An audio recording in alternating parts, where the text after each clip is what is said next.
Bonjour, donc bienvenue dans cette table ronde de Quartus sur le thème de la logistique. Et nous allons aujourd'hui parler de la logistique plutôt urbaine. Je vous présente les deux intervenants de notre table ronde, au-delà de moi-même, Christophe Ripper, directeur général délégué à la logistique urbaine du groupe Quartus. Héloïse Lauré, donc directrice adjointe du groupe Spring Lab qui travaille sur l'innovation, et Philippe Gage qui travaille avec le groupe Cara, qui est un incubateur et un cluster autour du véhicule autonome et intégré, voilà, et connecté. Alors le thème de notre table ronde, c'est la logistique du XXL au XXS, la logistique 3.0. Donc les trois intervenants, je vous les ai présentés. Et aujourd'hui, le groupe Quartus est un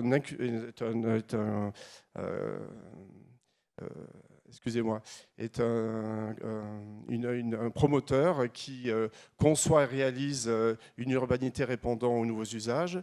Nos valeurs, c'est un groupe tourné vers l'humain, une démarche responsable. Les chiffres clés de ce groupe, c'est 8 lignes de métier, et notamment le résidentiel, le tertiaire et la logistique. C'est plus de 300 collaborateurs et 10 implantations territoriales.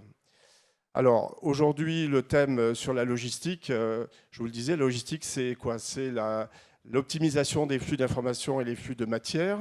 La logistique, ça peut recouvrir d'une logistique dite industrielle, mais aussi une logistique de distribution. Et cette logistique peut couvrir des territoires différents, des territoires très larges au niveau international, au niveau national comme au niveau local, mais aussi une logistique dite plutôt urbaine. Et c'est sur ce thème que l'on va concentrer plutôt nos propos. Aujourd'hui, le secteur de la logistique, c'est un gros consommateur d'énergie, c'est un gros émetteur aussi de polluants et d'occupation d'espace, notamment en milieu urbain. La logistique aujourd'hui est indispensable au fonctionnement des milieux urbains tels que nous les connaissons. Ce qui est intéressant de noter, c'est qu'aujourd'hui, on a une population de plus en plus urbaine à l'échelle nationale française comme à l'échelle européenne. Et cette logistique urbaine prend de plus en plus d'importance. Cette logistique aussi est dépendante des évolutions de notre société, notamment en termes d'évolution commerciale et d'évolution de mode de vie. Et l'explosion du e-commerce tel que nous le connaissons a un impact direct sur la logistique, notamment la logistique urbaine. Alors pour répondre au thème général de cette journée, quelle journée en 2084, on ne va pas vous expliquer concrètement qu'est-ce que sera la logistique à cette date, mais on va plutôt poser des questions autour de trois thèmes. Quelle ville pour demain? Quel transport et quelle livraison de marchandises pour demain, et comment les entreprises, comment les acteurs de ce secteur d'activité, qu'ils soient transporteurs, qu'ils soient chargeurs ou qu'ils soient logisticiens, doivent et pourront anticiper, voire intégrer les nouvelles pratiques qui pourront expliquer la façon dont notre société pourra évoluer en 2084. Pour la partie urbaine, Quartus, et notamment la partie logistique et logistique urbaine de Quartus, qui est un des 8 métiers qui porte le groupe, et ce métier d'intégrateur urbain qui est l'ADN de Quartus, en remettant l'humain au cœur de ses projets, et notamment en allant au-delà de l'immobilier, en intégrant aussi des services liés à cet immobilier. Le groupe Quartus porte un schéma pour la logistique urbaine pour les principales agglomérations françaises et européennes, un schéma qui comprend 4 niveaux, et chacun de ces niveaux correspond à un niveau de densité de cette ville. Et pour chacun de ces niveaux de densité, nous proposons un objet immobilier qui accompagne les professionnels du transport et de la logistique vers des schémas plus urbains, plus respectueux du milieu urbain, et des schémas qui doivent accompagner les évolutions de notre société. Premier niveau, on part du niveau le plus dense, c'est l'habitat, le micro-quartier. dans lequel Quartus pose des immeubles d'habitation, pose des immeubles tertiaires ou d'autres types d'immobilier. Et dans ces immeubles, nous bloguons des conciergeries dont le premier service demandé est de réceptionner des colis, notamment au e-commerce, et de les faire remonter dans les appartements ou de les réceptionner en pied d'immeuble. Et pour ce premier type de densité, nous portons la notion de conciergerie et la notion de micro-hub pour accompagner la logistique urbaine et la messagerie urbaine. Deuxième niveau de densité, on vient à la partie historique des agglomérations, où là, on porte un deuxième concept immobilier qui est l'espace urbain de distribution, qui aujourd'hui accompagne aussi la messagerie urbaine qui explose au niveau des villes. Et sur ce second niveau, l'espace urbain de distribution, on vient bloquer dans des structures existantes qui sont des pieds d'immeubles, d'habitation ou de bureaux, des petits espaces entre 500, 1000, 2000, 3000 m² pour accompagner cette messagerie urbaine. Aujourd'hui, il y a des premiers exemples qui fonctionnent dans les principales agglomérations françaises, c'est-à-dire Paris, Marseille et Lyon. Et notre idée est d'en mettre aussi dans les autres métropoles. Troisième niveau de densité, on vient en première périphérie, où là, on porte le concept d'hôtel logistique. C'est un grand bâtiment logistique, prioritairement intermodal, connecté à un terrain lié au fer, voire au fleuve, au tramway et à la route. Et sur cet hôtel logistique, on viendra associer à la logistique une programmation tertiaire, une programmation commerciale, une programmation d'équipement public pour assurer l'insertion urbaine de ce bâtiment et pour aussi opérer une péréquation financière et permettre à la logistique de revenir et de rester en milieu urbain à un coût acceptable pour elle.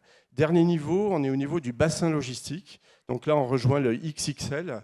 Et sur ce bassin logistique, qui peut être un très grand territoire autour des métropoles, devant leur permettre de vivre d'un point de vue économique, social et culturel. Ce bassin logistique intègre des très grandes plateformes avec des grands entrepôts, des frigos, des halls d'usines, des quais de messagerie. Et c'est sur ces très grands parcs urbains, de logistique urbaine que vont se passer l'interface entre les flux longue distance et les flux urbains, car c'est très rare qu'une marchandise importée ou produite en dehors de la ville soit directement livrée dans les magasins qui vont la vendre. Elle passe systématiquement vers des lieux de déconsolidation pour être distribuée en milieu urbain. Donc voilà ce schéma à 4 niveaux que l'on présente et que l'on adapte en fonction de la métropole et qui correspond assez bien à la fois aux prérogatives des aménageurs du territoire, qui sont les collectivités, les métropoles, les départements, et les professionnels du transport et de la logistique, qui sont les transporteurs, les logisticiens et les chargeurs. Quartus pose de façon concrète ce schéma avec des projets que l'on porte dans le cadre de réponse des appels à projets ou dans le cadre de projets que l'on porte de gré à gré avec des acteurs économiques. Et je vous présente un projet, pour terminer mon propos, que l'on a développé pour Lyon et sur lequel on a développé de l'innovation pour essayer d'anticiper les nouveaux modes de fonctionnement de cette ville de Lyon, de cette métropole de Lyon, et l'accompagner d'un point de vue logistique. Donc voilà ce projet, qui est un hôtel logistique dans le 7e arrondissement de Lyon, un hôtel logistique qui intègre principalement des surfaces logistiques pour la messagerie et pour tout ce qui est activité de grossistes et demi-grossistes. Ça fait partie des 70 filières qui irriguent la ville de Lyon aujourd'hui. Et on a associé à ces surfaces logistiques une ferme photovoltaïque pour rendre ce bâtiment positif en énergie. On a associé de l'agriculture urbaine pour intégrer aussi des productions locales. On a intégré un centre de savoir, un knowledge center autour de la logistique urbaine pour accueillir un certain nombre d'entreprises, start-up qui réfléchissent autour de ce secteur. Et on a intégré la notion de véhicules autonomes, véhicules connectés, à la fois pour faire arriver de façon massifiée les marchandises dans cet hôtel logistique, mais aussi pour diffuser les marchandises au départ de cet hôtel logistique vers les différents quartiers de la ville de Lyon. Alors sur ce thème du véhicule connecté, du véhicule autonome, je vais passer la parole à Philippe qui va nous expliquer comment aujourd'hui on peut imaginer des nouveaux modes de transport, des nouveaux modes de distribution pour la logistique urbaine. Bonjour à tous, je te laisse. Voilà, merci. Donc déjà, je vais me présenter. En fait, moi, je suis détaché par le groupe Volvo en France chez Cara, qui est un pôle de compétitivité. Merci. Qui est un pôle de compétitivité donc, dont la thématique est la mobilité des biens et des personnes. Donc Christophe, il s'occupe de l'immobilier et nous, on essaie de regarder comment on gère les éléments entre les différentes briques de la logistique. Voilà, donc je vais... Ah, il y a l'animation, on va essayer d'aller vite. Donc voilà, c'est un peu la description de Cara. Cara, c'est en gros l'association d'un pôle de compétitivité et d'un cluster de l'automobile que l'on a regroupé dans une association il y a 2 ans avec 3 briques qui vont de l'innovation jusqu'au développement économique des entreprises autour de la mobilité et des véhicules. De manière à la fois générer des projets et de la prospective, mais aussi d'appliquer sur le terrain, avec une brique importante qui est en rose au milieu du slide, qui est la brique démontrée, dans laquelle on va poser sur le terrain, sur les territoires, des expérimentations qu'on va évaluer tant du point de vue technique que du point de vue économique ou acceptabilité. Alors, dans le cadre de cette mission chez Cara, j'ai aussi la charge de la France est dotée d'un programme sur le véhicule autonome qui est divisé en 3 volets. Un volet voiture particulière, un volet STPA, système de transport public autonome, et un volet encore plus barbare qui s'appelle VITFA, qui est véhicule industriel et transport de fret autonome. Et sur ce volet-là, j'ai en charge de coordonner et de tirer les actions sur ce volet. Donc le programme étant porté depuis 1 an par la filière automobile française, l'État ayant délégué ce programme-là à la filière. Donc je vais passer les détails sur comment est organisé ce programme français. Il y a une centaine d'acteurs qui contribuent. En termes de personnes, ça fait peut-être 200 ou 300 personnes équivalent temps plein qui travaillent autour de ce programme. Alors, il y a des gens chez les constructeurs automobiles, chez les équipementiers, dans les laboratoires de recherche. Et l'idée, c'est de positionner la France comme une terre d'expérimentation et un pays avancé sur le véhicule autonome. Ah, je me suis trompé de bouton, désolé. Alors comment on travaille sur la... Donc là, je viens sur la partie fret qui me concerne plus. Ce que l'on a fait, on a réuni un certain nombre d'acteurs et on a pris le parti de raisonner par les usages. Et en gros, pour cela, on a réuni des gros acteurs comme La Poste, DB Schenker, mais aussi des PME du transport, pour essayer d'évaluer où seraient les besoins d'automatisation sur la partie mobilité des marchandises.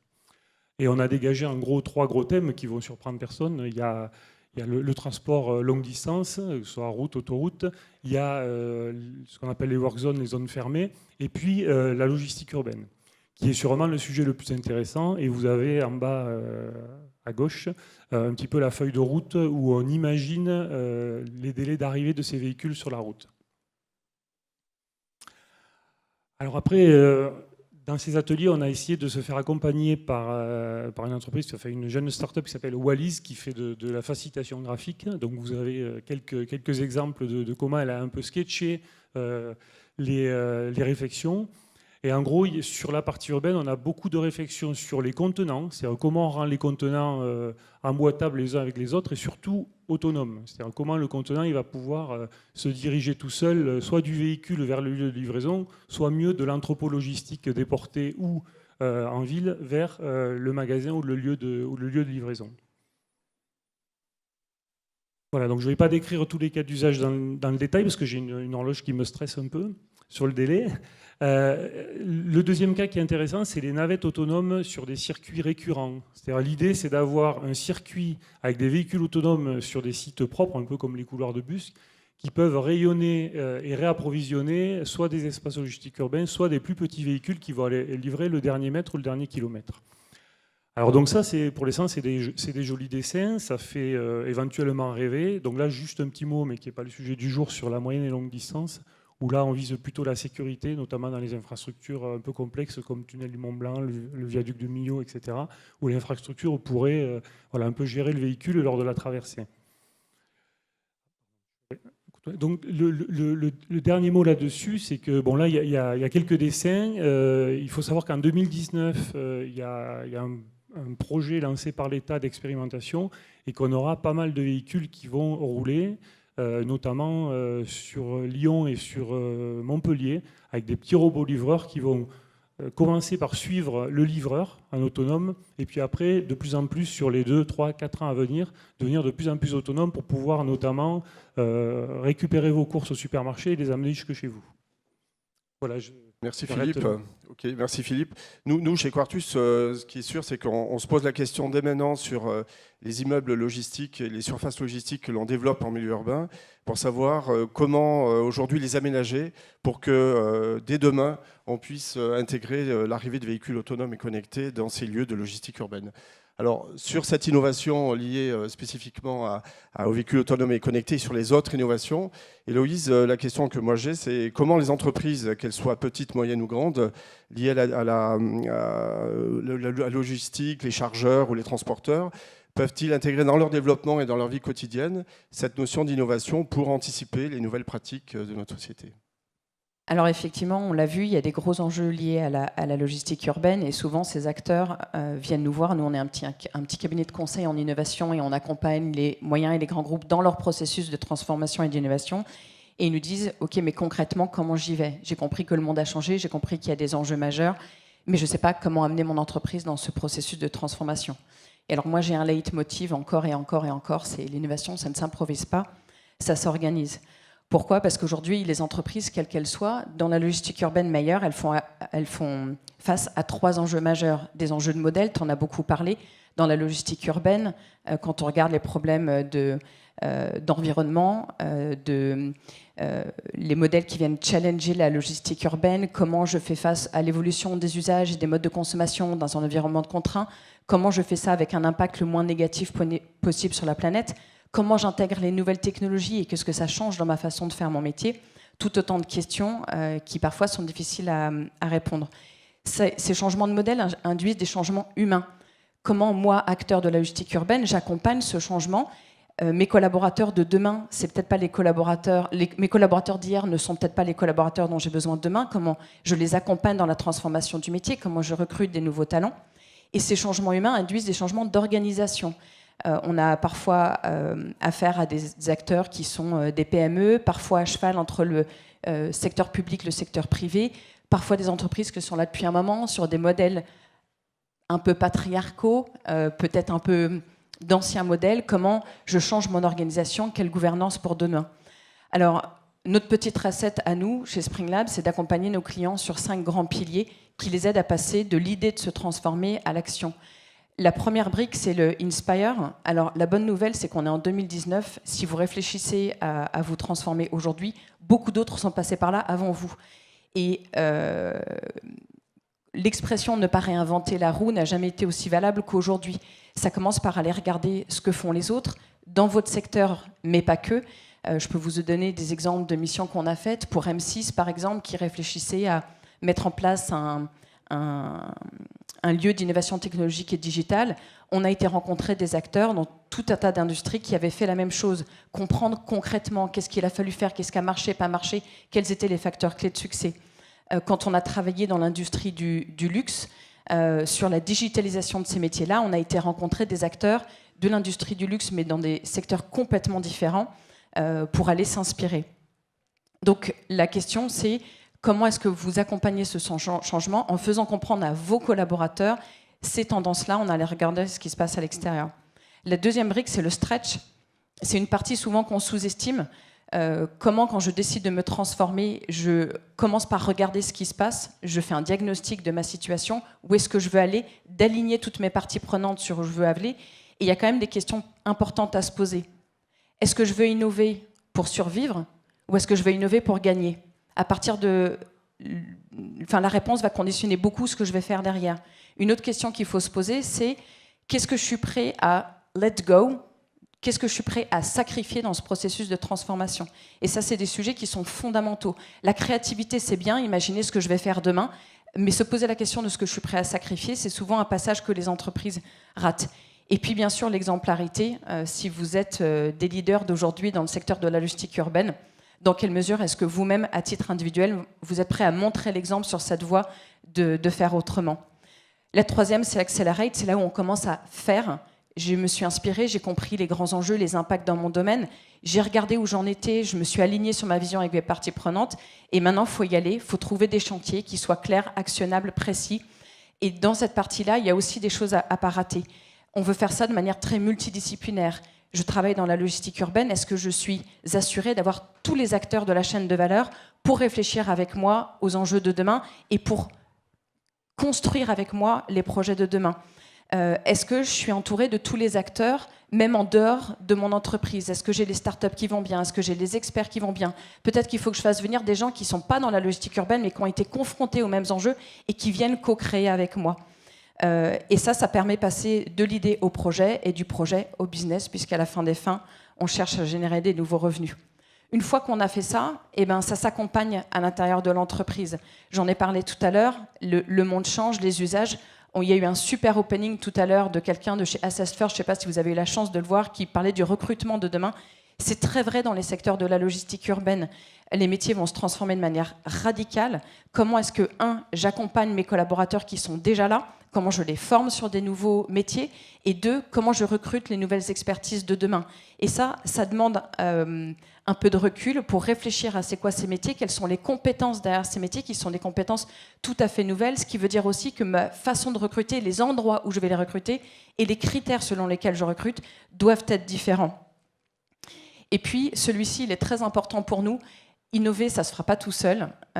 Comment je m'assure d'avoir les bonnes personnes autour de moi, qu'ils soient dans l'entreprise ou à l'extérieur? C'est encore plus vrai dans la logistique urbaine parce que c'est des secteurs qui sont très, très connectés à la ville, aux citoyens et tout un tas de parties prenantes qu'il faut embarquer. Donc, comment est-ce que moi, acteur, je crée mon écosystème qui va bien pour être prêt pour ces enjeux de demain? Concrètement, peut-être les 3 takeaways que je peux partager avec vous. Le premier, c'est la politique des petits pas. Quand on parle d'innovation, ça fait toujours un peu peur, surtout quand on en est loin et qu'on part de très très loin. Il faut commencer quelque part, se mettre d'accord, aller jusqu'au bout de la démarche et petit à petit, c'est quelque chose qui se déroulera. Le deuxième takeaway, c'est vous n'êtes pas seul. On a travaillé par exemple avec un acteur dans le monde des centres commerciaux. Entre le moment où j'imagine mon centre commercial et il sort de terre, il y a 10 ans qui se passent. Comment je fais en sorte que mon centre commercial y réponde aux usages de demain? Eh bien, peut-être que je peux trouver des startups qui vont m'aider à plugger des usages, des expériences, des nouveautés que moi, peut-être, je ne suis pas capable de faire seule. Et puis le dernier, bien sûr, c'est important, c'est soyez exemplaires. Si on se lance dans ces modèles-là, ce n'est pas juste de l'injonction, ce n'est pas juste pour pouvoir mettre 5 fois le mot innovation dans votre rapport annuel à la fin de l'année. Et vous-même devez être un acteur très fort et une partie prenante absolument clé de ces processus de transformation. Voilà.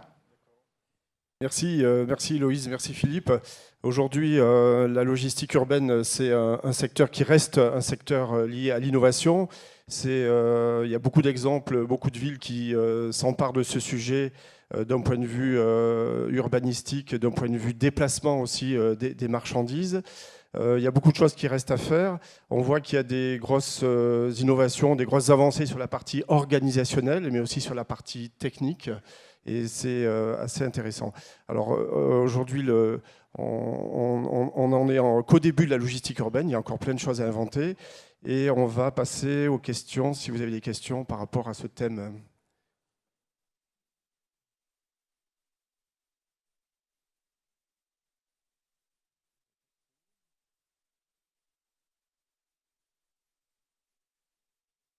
J'ai une question pour Philippe sur le véhicule autonome et le véhicule connecté. Aujourd'hui, lorsque l'on prévoit des surfaces en logistique urbaine liées aux espaces urbains de distribution, aux hôtels logistiques, comment je peux anticiper ou comment je dois anticiper l'arrivée de véhicules autonomes sur mes surfaces pour pouvoir les accueillir? Alors c'est un peu compliqué de répondre parce qu'il y a plusieurs paramètres qui sont flous. C'est-à-dire c'est la date d'arrivée des véhicules autonomes. Malgré l'enthousiasme que l'on a, on n'a pas vraiment de visibilité sur quand on pourra avoir des véhicules autonomes sûrs, exploitables en ville dans tous les cas d'usage. Donc c'est déjà compliqué. Après, l'interconnexion entre le bâtiment et le véhicule, il va falloir à un moment donné le faire. Mais je pense qu'on ne pourra le faire malheureusement pour les gens de l'immobilier, où vous avez un temps qui est plus long que celui des véhicules, par exemple. Ça va être difficile parce qu'il va falloir voir comment vont être ces véhicules, comment on va les exploiter. Parce qu'il y a le véhicule lui-même, il y a aussi l'organisation qui va derrière. Et ça, je pense qu'on a commencé à le faire notamment au travers d'Afilog, c'est d'essayer de regarder, d'unir les deux mondes pour réfléchir ensemble de manière un peu prospectiviste à comment le véhicule autonome il va impacter les bâtiments, comment les bâtiments vont devoir se connecter et comment les véhicules vont devoir aussi s'adapter. Puisqu'on a quand même beaucoup d'automatisation aujourd'hui dans les entrepôts logistiques, notamment à l'extérieur des villes. Et il va falloir continuer à travailler là-dessus. Aujourd'hui sur... alors je ne sais pas s'il y a des questions. Aujourd'hui sur... oui.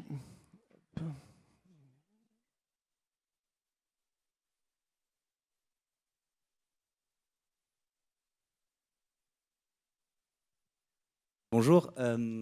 Donc on a bien compris par votre présentation que vous êtes des acteurs des changements de la logistique urbaine, mais le sujet, c'est vrai que de ce Madi Keynote, c'était 2084, comment sera le futur.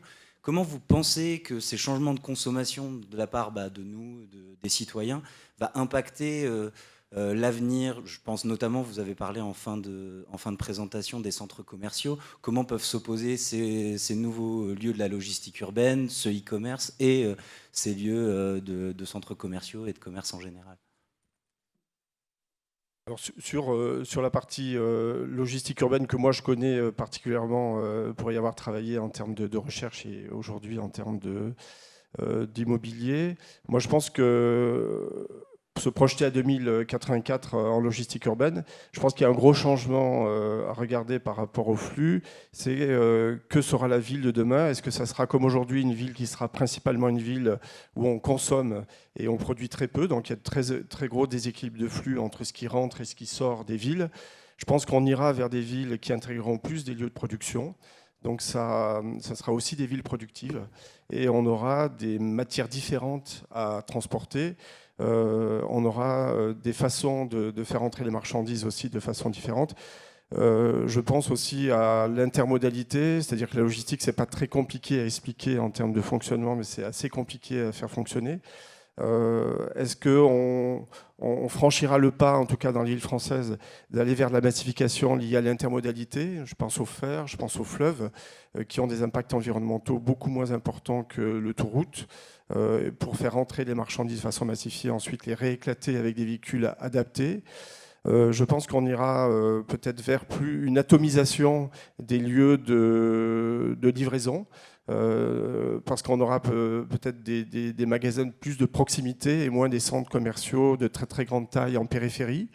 Je pense que l'habitant lui-même sera plus générateur de services logistiques urbains, c'est-à-dire qu'il va lui-même générer des services logistiques urbains, avec la livraison à domicile qui continuera sûrement à se développer, avec des services liés au déplacement des voyageurs.